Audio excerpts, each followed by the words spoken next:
が燃えてこの街ごと飲み込んでしまいそうな今日に、僕は君を手放してしまった。明日が不安だ、とても嫌だ。だからこの僕も一緒に飲み込んでしまえよ、夕焼け。だ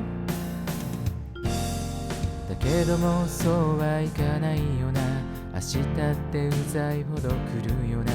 眠たい夜になんだか笑っちゃう。家まで帰ろう、一人で帰ろう。昨日のことなど幻だと思う。君の顔なんて忘れてやるさ。バカしだろう、そうだろう。